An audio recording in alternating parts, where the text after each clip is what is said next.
Welcome to Confidence is Sexy. Feel free to introduce yourself in the chat and let everybody know where you're tuning in from. Fantastic. I'm going to give it just another minute or so. I feel like I'll kind of dive in at 7:05, and if we have any latecomers, then they can kind of catch up with us a little bit. I expect this workshop to last about 45 minutes. And then I hope to be able to take a couple of questions at the end too. And you can always reach out to me, of course, if you have any questions after the workshop is complete. I'm so glad that you're all here. All right. So I feel like 7:05. Hi, Debbie. Yes, from Nashville, Tennessee. I'm so glad that you're excited too. Yes, I'm thrilled. I feel like this is going to be a really great workshop. I have a lot of good information to share with everybody. And you're going to get to know me a little bit better in case you don't already know me. So yeah, I'm going to go ahead and dive in. I feel like it's 7:05 and it's time to get started. So I'm going to start with introducing myself. My name is Stephanie May Saujon, and I'm 43 years old. I am a professional boudoir and portrait photographer in Fairfield County, Connecticut. I'm from Nashville, Tennessee, and I started my boudoir photography business, which is called Law Photography, in 2007. Boudoir photography, in case you don't know what that is, I have a feeling that most of you probably know, but it is a genre of portraiture that is centered around feminine empowerment. And of course, men are welcome to also do boudoir photography, but I specialize in working with femmes, which would be women and non-binary people. Boudoir photography to me is all about freedom. It's freedom to own your beauty, to claim your confidence, and freedom to feel sexy and empowered. Boudoir photography is about seeing how gorgeous you are. And in case you've never done a boudoir session, then I'm going to talk a little bit about that in this, but we're mostly going to be talking about confidence tonight. When I first started doing boudoir photography in 2007, honestly, I probably was not the most confident person at that time. I grew up really loving high fashion and looking at fashion magazines. Since I'm in my 40s, this was, of course, way before even the internet or social media. And so the way to connect with art from my small town in Tennessee was through like Vogue magazine and Harper's Bazaar. And while I loved looking at the different types of clothing and all the different sets that they would build for those fashion photo shoots, I did not feel represented in that medium. I mean, very few people actually look like, 6 foot tall, fashion models. But I think that, seeing what was represented on television and in movies in the 80s and 90s, and then in, what I really revered these beautiful fashion images, but I did not see myself or my body represented in that. And so that, of course, was sending me all types of messages from the time that I was very young about what was acceptable and what was beautiful considered beautiful in our society and in our culture. And I think that probably most people really feel like that too. Most people, grew up not seeing themselves represented in one way or another, and felt othered for different reasons. And so, because of my background, feeling like I wasn't good enough, or maybe feeling like my body didn't match, the beauty standard. I didn't really build that confidence in myself. I didn't really know how to build that confidence in myself. And I had no clue how to become a confident person. And I sort of stumbled into it really because when I started doing photography back in 2007, I, of course, trying to photograph my friends to build my portfolio. I had been going to burlesque shows, which probably was the one place that I actually did see some diversity and body representation being celebrated. So when I started doing boudoir photography, I reached out to my friends, and that led to me, taking my first boudoir images, which I think also back then it was a little more pinup related. This is really before boudoir photography became the big industry that it is now. So, me talking my lady friends into posing in their underwear for me, which they happily did, or maybe they were a little nervous about it too. But that is really what started me off on this journey. And I noticed that after I've been doing boudoir photography for a couple of years, that my own inner dialogue really started to shift and started to change. The words of encouragement that I would say to my clients during their photo shoot, like, you're beautiful, you look absolutely gorgeous, you're perfect, you're stunning. Those are not phrases that I would say to myself ever. But eventually, I think just from repeating those words and truly believing them about the beautiful people that I was photographing, it started to trickle into my own internal voice. And when I looked in the mirror, I would think, "Oh, you look good." And I could, if I thought then too, if I could see other women as being beautiful and being perfect just as they were, then why couldn't I see myself that way too? And this took me years. This was not just like a aha moment that I had overnight, but this was years of, working and creating with all different types of people and seeing the different forms of beauty that there are out there in the world. And then I would say, a combination of self-reflection, you know, self-help books, and definitely therapy, really helped me develop my own method for breaking myself out of a low confidence place, and really creating like a method for myself to help me feel more confident in my day-to-day life. So I'm going to share that method with you tonight, and I hope that it helps you in the future as well. Um, so I will love, I don't know, I have to say that not it's less now, but for years and years, at every boudoir session that I would do, I mean, no matter who it was, something would happen at every single session. And you can probably guess what that is, which is my clients, no matter how stunning they were, no matter how, beautiful I thought they looked, they would say something negative about their physical appearance at some point in the process. And of course, I understand why that happens. I mean, social media, marketing, like I mentioned earlier, my own journey of not seeing my body represented in the media, all of those things lead us to believe that we're not beautiful or that, we're not desirable in some way. And so I understand how, I mean, we're literally, trained to think that about ourselves from the moment that we're conscious. So, I would hear my clients say something negative about their body, and instantly I would say, that's not allowed. There is no negative self-talk allowed in the studio. And that was my rule. That was my boundary for people. And people really respected that in the studio. As soon as I made that clear to them that, you're not allowed to speak negatively about yourself in this space. This space is meant to celebrate you. I could see the shift happen in them. And so that no negative self-talk rule, it also applies to me, and it applies to how I speak to myself in my inner dialogue. But how do we get there? To the place where we can silence the negativity, stop comparing ourselves to other people, and learn to just claim our own self-confidence. And I'll say that we just have to take it one day at a time, because achieving self-confidence is a lifelong journey. It has ups and downs, just like any other journey. I would be lying if I told you that I am confident every single day of my life. I am not. I have bad days and I have good days, just like anyone else. But I can confidently say that most days I feel pretty good about myself. And that does not come naturally to me at all. I absolutely have to work at that, and it is a practice. And through the techniques that I'm going to talk with you about tonight, these techniques have helped me become a more confident person, and I hope that they can help you as well. So please remember, as we're going through all of these steps, that self-confidence is a practice. It is not a state of being. And as the saying goes, practice makes perfect. So now I'm going to delve into step one. Step one is a super powerful step that applies to this. It applies to being a more confident person, but it also applies across your whole life. And that is to use visualization. So step one is to use visualization to help you in your confidence journey.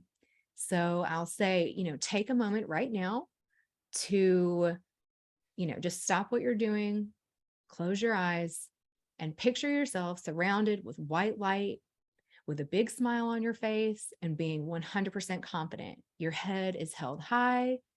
you feel like nothing could bring you down. And even if you don't feel like that in the moment, just close your eyes and just picture yourself that way. Picture yourself as a being of light and accepting all of the love and positivity that the universe has to give to you.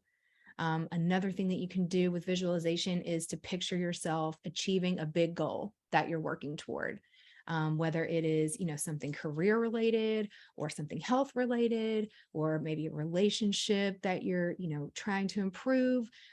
Even if it's the relationship with yourself, I would love for you to picture yourself actually achieving that goal and do the visualization exercise when you are working towards something like this. I want you to imagine your ideal self. And when you're visualizing, you can breathe out the perceived judgment of others and breathe in self-acceptance. I don't know about you. I mean, I'm sure that this happens to everybody, but I get overwhelmed with negativity quite a bit. And in this world that we live in, who doesn't? I feel like that. I feel like every single one of us is probably, dealing with a lot of negative energy, from the outside world, not to even, like mention the negativity that we may feel within ourselves or from the people close to us. So breathing out that negativity and then breathing in self-acceptance, and just using the visualization technique to do that. Self-confidence starts with self-esteem, and boosting your self-esteem requires the visualization.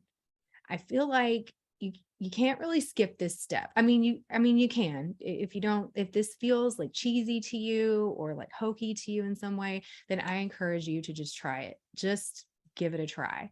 You might be surprised at how the visualization technique will benefit you. And it may not help you like immediately. Like I said, none of this is going to be an instant, results. All of this is like a daily practice that I would love for you to be able to incorporate into your day-to-day life. And so the visualization technique is a daily practice. When you have that moment when you're feeling overwhelmed, or when you're feeling like you're not good enough, or that there's something that you wish that you could change about yourself, then I want you to stop. Remind yourself that you can visualize something different. You can visualize a different outcome than the negativity wants you to believe. So that is step one. Step one is visualization. And like I said, even if you think it sounds ridiculous, I promise you that without having done the visualization work that I've done, I would not be where I'm at today. Absolutely not. And I think it continues to help me be a more confident person, moving forward in my life. So step one, visualization.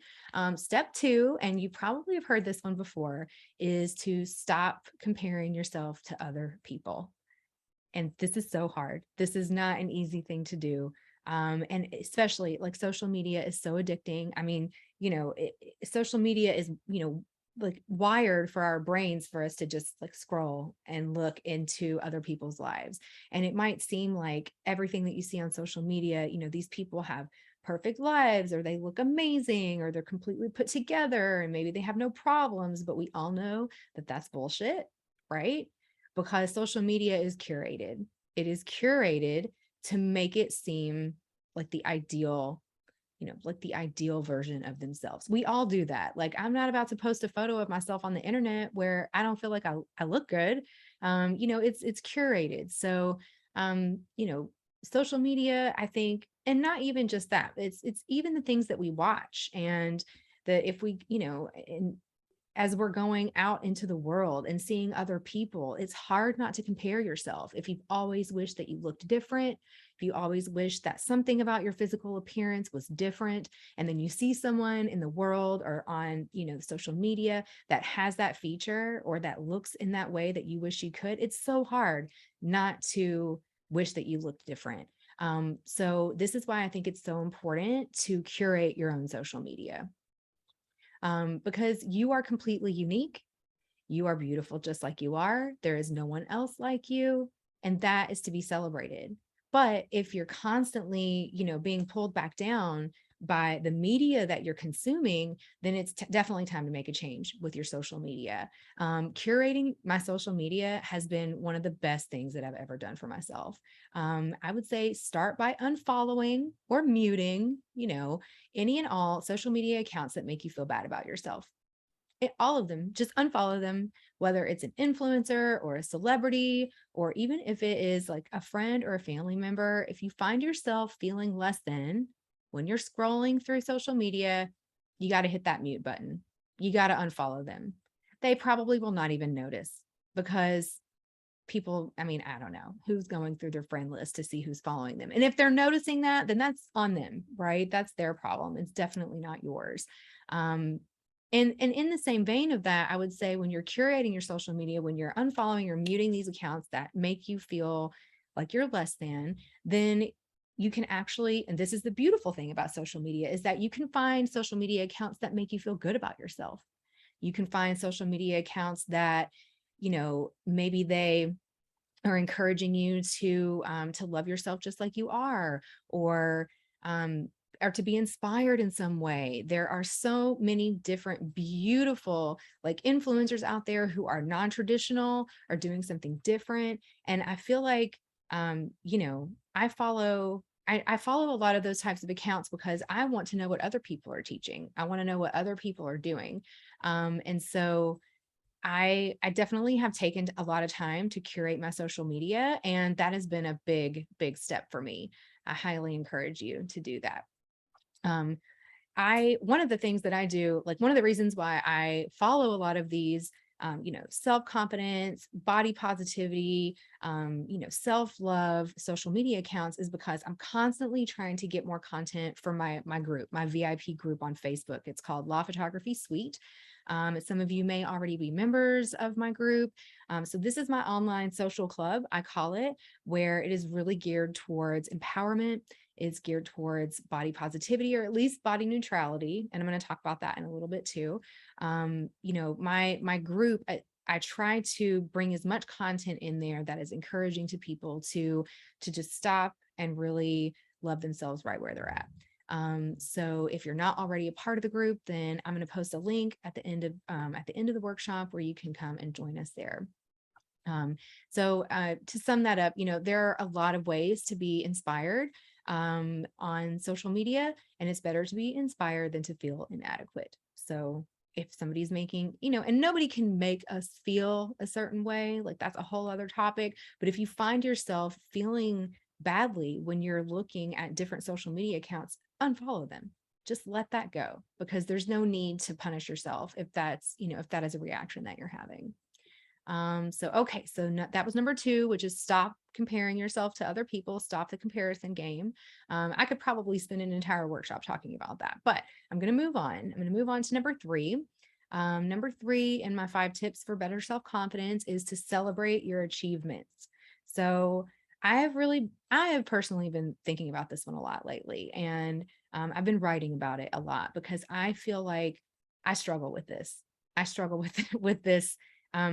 Every single day. I work really hard towards a big goal, and then I achieve that big goal, and then womp womp, like I feel let down, or I feel like I actually didn't achieve the thing that I did achieve. And look, what's up with that? that is such a hard thing. Like we all work really hard in our lives to achieve a goal.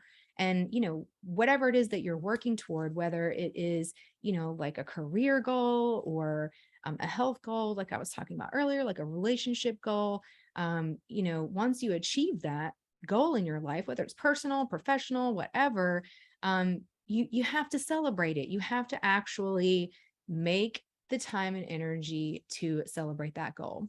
And I feel like the reasons why we don't actually celebrate ourselves has to do, for me, I have to say, it has to do a lot with being pushed as a child toward academic achievement. So my parents were really, they thought that for me, the way out of poverty was to go to school and to get an education. And they were right. And I'm so glad in some ways that they did push me toward that. However, it created it created something in me that felt like I was never actually good enough, even when I was achieving my goals.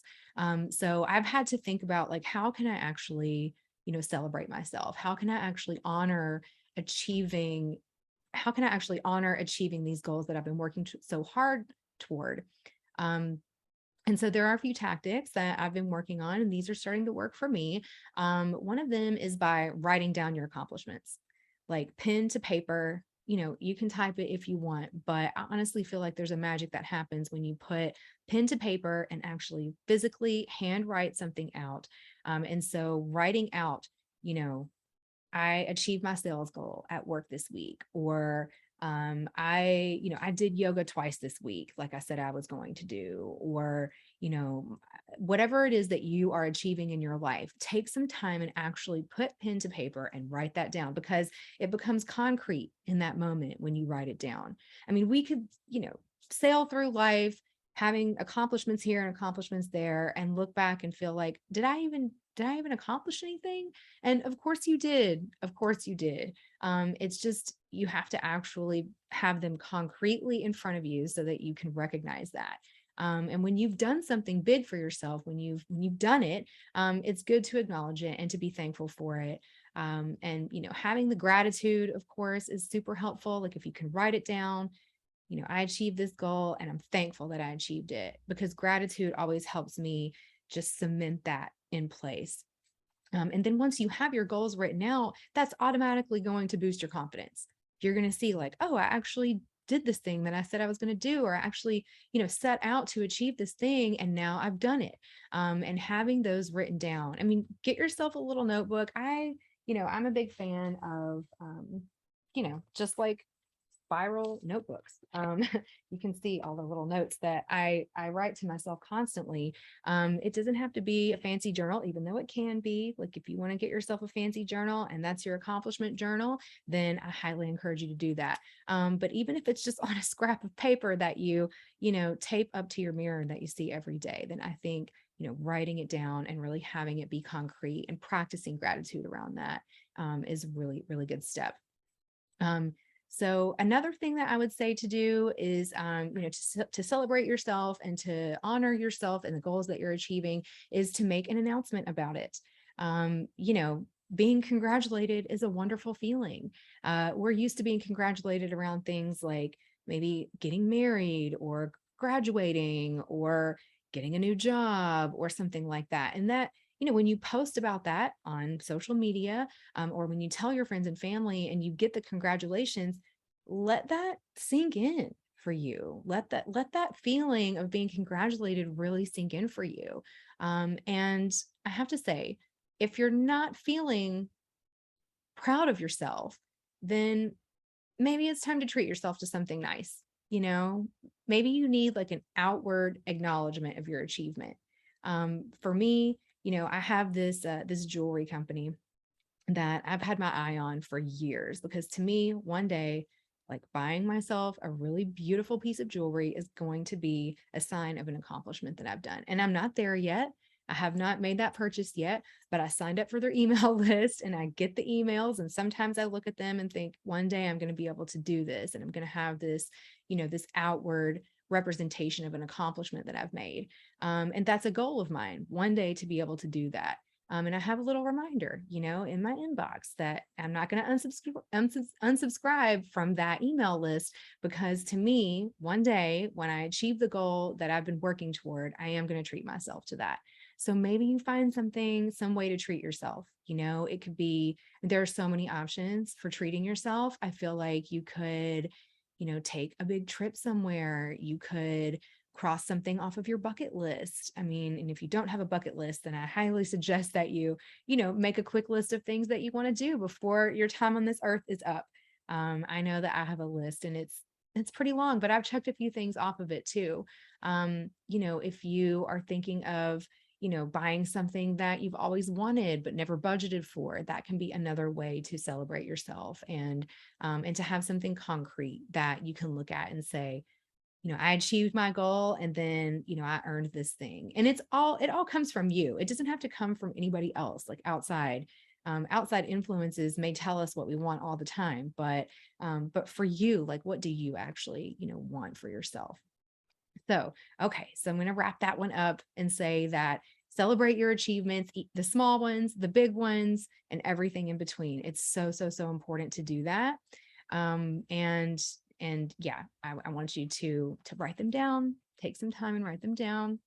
Okay, so I'm going to move on. I'm going to move on to number four. Number four out of the 5 steps to better self-confidence this one is actually, it's maybe one of the most important ones that I'm going to talk about, is to neutralize your self-talk. Self-talk is the voice inside your head that tells you you're doing great. You got this. Yeah, keep moving, keep doing it. Keep your eyes on the prize. Like, it's that voice inside of you that is either encouraging you and telling you that you're doing great, or maybe it's not telling you that. Maybe it is telling you the opposite of that. Maybe it's telling you that you're not good enough, or maybe it's telling you that, you're not attractive enough, or that you're never going to reach your goal, or, that you're not worthy. I mean, there are so many different negative ways that we can speak to ourselves. I am definitely my own worst critic. Um, I have to say that, like, years and years ago, I would have thought that there was no way that I could actually be my own cheerleader, that I couldn't even imagine going from feeling like I was never good enough or pretty enough or whatever. I felt like I could never go from that to switching over to, like, being completely positive all the time, going from, my negative self-talk of, like, you suck, to saying that to myself, which is awful, right? I'm gonna say that out loud and be vulnerable with you because I've said that to myself before. I've thought that many, many, many times, that I'm not good enough or that I'll never be good enough. And so switching from that to you're great, you're doing wonderful, you've got this. It seemed there was like a big chasm between those two, between negative and positive. And so that's why I encourage you, if you're struggling with negative self-talk and it feels like switching over to positive thinking is impossible, then I encourage you to take a neutral approach to your inner dialogue. So sometimes maybe you can't go from the hyper negative to the hyper positive. It's a pendulum swing, right? In the complete opposite direction. And so what we want to do is we want to balance that out. We want to balance the scale a little bit. And sometimes that means just being neutral to yourself. If your inner dialogue is saying something like, I'm terrible at this, or I'm never going to be good at this, or I'm never going to get this done, maybe just switch that to, I've done hard things in the past and I can work hard at this as well. It doesn't have to be, like, if it feels false to you, which it did for me for a long time, to switch over into the positivity, then try to just get to that neutral place. The neutral place is not good. It's not bad. It's just neutral. And I feel like once you've been there for a while, it is a lot easier to start building on the positive. Um, you know, Once you're in the neutral place, it's not that difficult to, after you've been practicing that for a while. And again, these are all like a daily practice. This is a daily practice that once you get into the neutral place, you can work on kind of spinning it more positively to, I can do this, or I've got this. And so another tactic that really helps me, this one is, okay, so the golden rule, right, is that treat others as you would want to be treated yourself. That goes both ways. You should also treat yourself in the way that you would treat others, treat your friends, like, and this is something that, I've heard in the past is like, if you think negatively to yourself, like, whatever your like, fill in the blank, whatever the negative self-talk is saying to you, would you say that to a friend?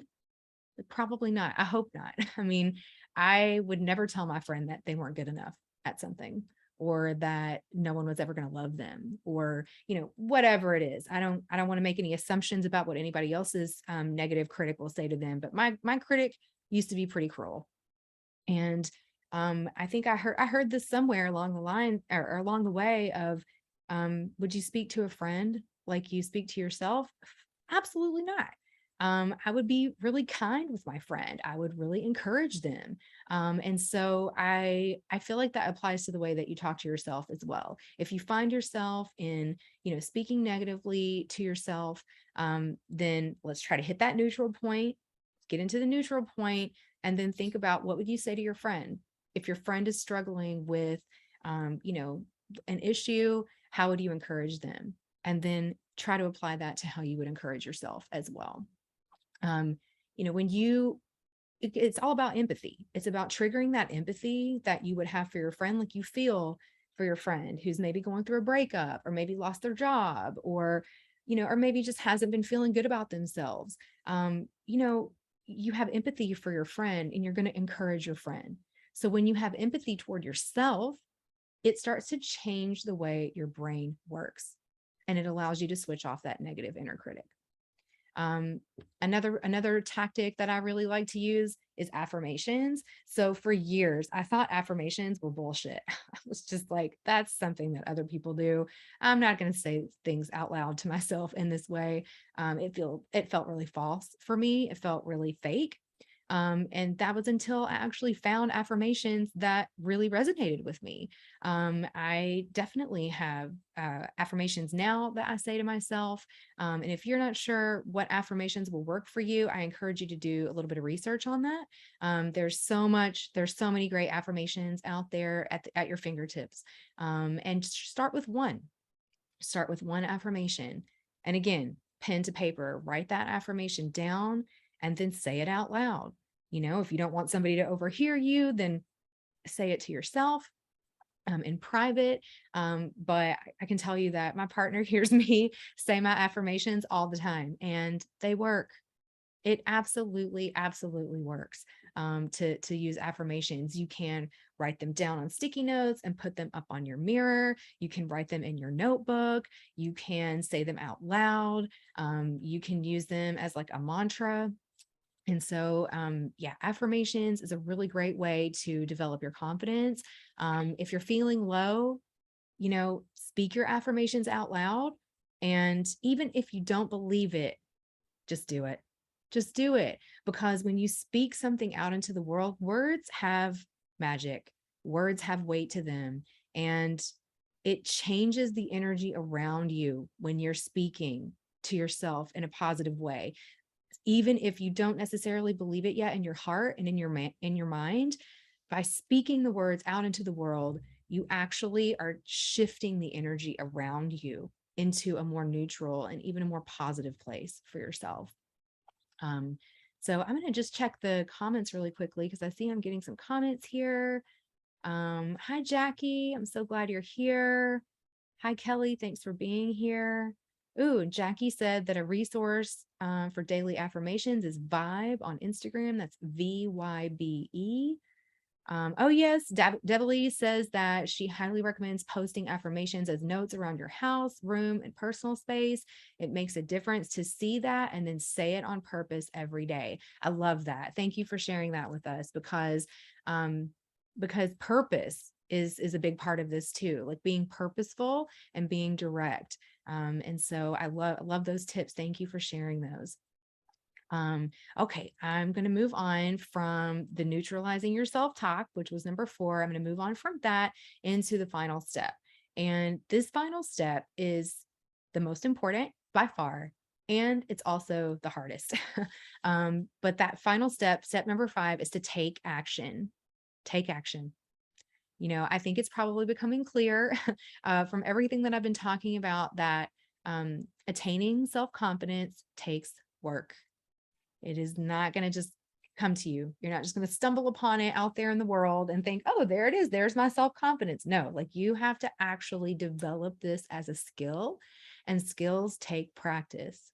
So having a daily practice is so, so helpful for this, whether it revolves around self-care, self-development. These are lifelong habits that take time to create. If you feel overwhelmed, if you're feeling like you're not sure where to start, then I would say just decide right now on one action that you can take today, not tomorrow, not next week, not next month, today. one action that you can take today that will help you move forward in your journey. One thing that's really helpful, many things that have really helped me, I'll say, is reading different books on self-confidence. I started listening. I love audiobooks. And so I started listening to self-help. I guess they call it self-help, which I feel like that term has a weird connotation in our society, but I don't even care. I'm just going to embrace it. I think that self-help really, I'm just going to say, I'm going to embrace self-help and say that there are some books out there that have really, really, really helped me. One of the series that I really like is the You Are a Badass series by Jen Sincero. She has a whole series of books, the You Are a Badass. You've probably seen them. They have like yellow book jacket covers. And I started with You Are a Badass and then just worked my way through the series. And it has really helped me. It's really helped me understand how to, have that daily practice, how to believe in the magical, energy that surrounds us. And I also really like, there's another book called The Subtle Art of Not Giving a Fuck. And that book really shifted me. It just totally shifted my mind into being able to think differently about how I interact in the world. I also really love the Four Agreements. This is one that you probably heard of. The Four Agreements have changed my life. And please know that when I first read the Four Agreements, I thought, oh, this is obvious. Of course, like, don't take anything personally. Don't make assumptions. Always do your best. Be impeccable with your words. So those are the four assumptions. I know I said those really quickly, but I thought it's really easy to say, don't take anything personally, but it's actually really, really hard to not take things personally. And so I have spent the past 3 years of my life learning how to not take things personally. And I am not perfect at that. I still have a long way to go. The don't make assumptions, that one is even harder for me. Oh my goodness. It is very challenging, but I try to check myself with that. If I find myself making an assumption, if I find myself, in the negative self-talk loop, then I try to bring myself back to that, don't take anything personally. Don't take it personally, because what other people do is never about you. It is about them and where they are in their lives. I think the hard part for me was saying, if somebody does something that affects me negatively, it's hard not to take it personally because it has affected me. And I think that that's where the paradox lies. And we just have to learn, as self-actualized adults, how to sort of live with that paradox a little. And so, yeah, again, I could really talk about the Four Agreements for hours. And if you ever want to have a chat about it, please let me know, because it truly changed my life. But there are so many great books out there on personal development. Yes, thank you, Debbie, for that. That term, personal development, is great because that's what we're doing. We are developing our personal lives so that we can be happier, so that we can be more content, so that we can be kinder to ourselves and to the people around us. So seek out, some personal development books, listen to those, because if you feel like it's a little more passive to like listen to an audiobook or to read a book. It's a little more passive than actually writing things out or, making the commitment to have affirmations. So if you just, if you pick one thing, start, if you're going to start something today, take an action now that will, benefit you moving forward. And I think that, that personal development or self-help books can be a really big part of that. So those are my 5 steps toward having better confidence. I'm going to do a little recap here. The first one was use visualization. The second one is stop the comparison game. The third one is celebrate your achievements, acknowledge your achievements. The fourth one is to neutralize self-talk. The fifth one is to take action. And so today, right now, I'm going to challenge you to do your best and to be kind to yourself. You are incredible. You are stunning. There is not a single person out there like you. And what's the point of comparing ourselves to other people in the first place? We all have a unique beauty and a unique perspective in the world, and it deserves to be recognized and celebrated. Okay, So I'm going to finish this up with a quote. This is going to take a moment for me to read, but this really resonated with me, and I hope that it resonates with you too. This is from Glennon Doyle. And she says, "Your body is not your masterpiece. Your life is." It is suggested to us a million times a day that our bodies are projects. They aren't. Our lives are. Our spirituality is. Our relationships are. Our work is. Stop spending all day obsessing, cursing, and perfecting your body like it's all you've got to offer this world. Your body is not your art, it's your paintbrush. Whether your paintbrush is a tall paintbrush or a thin paintbrush or a stocky paintbrush or a scratched up paintbrush is completely irrelevant. What is relevant is that you have a paintbrush, which can be used to transfer your insides onto the canvas of your life, where other people can see it and be inspired and comforted by it. Your body is not your offering. It is just a really amazing instrument which you can use to create your offering each day. Don't curse your paintbrush. Don't sit in a corner wishing you had a different paintbrush.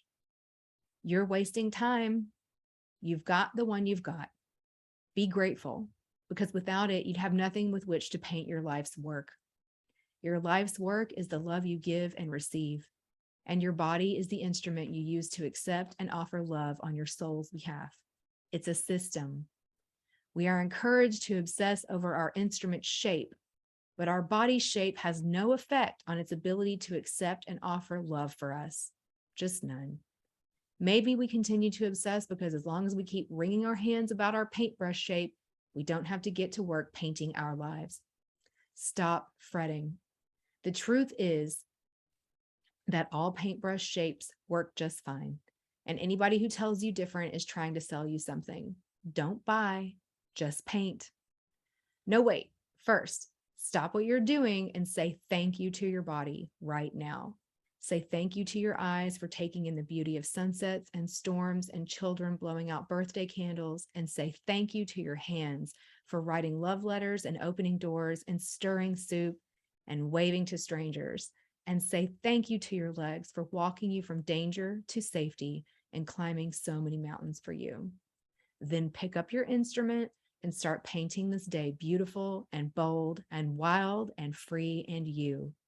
Paint this day beautiful, bold, wild, and free. I just love that.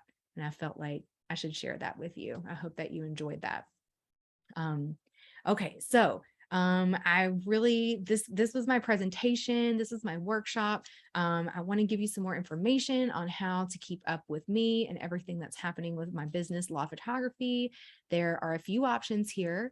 And I appreciate you so much for tuning in today. If you're thinking that doing a boudoir portrait session with me sounds amazing and you want to book a photo shoot with me, then I have a great offer for you. If you book your consultation with me in the next 24 hours, I will waive your session fee of $495 for an in-studio session. So your session must take place in my Stratford, Connecticut studio, and the consultation can take place anytime between now and October 1st, but you have to actually schedule it within the next 24 hours. So that waived session fee includes professional hair and makeup, pre-planning consultations, a 2-hour boudoir photo shoot with full pose coaching, and a same-day reveal of your images. Artwork and digital files are purchased separately. I'll put the link in the comments for you to set up your consultation with me. Don't forget, you can schedule your consultation anytime before October 1st, but the scheduling confirmation has to happen within the next 24 hours. So I'm going to post that link now if you want to schedule a consultation with me. So if you're curious about boudoir photography, but not quite ready to book a consultation, I totally get that. I still want to offer you a $200 voucher in exchange for signing up for my email list. So if anything that I talked about today really resonated with you, I do send stuff like this to my email list on a monthly basis. I really enjoy kind of diving into confidence and figuring out how we can celebrate ourselves more. And my email list reflects that. So if you'd like to sign up for my email list, I will send you a $200 voucher toward doing a photo shoot with me in my Stratford, Connecticut studio. This is only valid in my Stratford, Connecticut studio.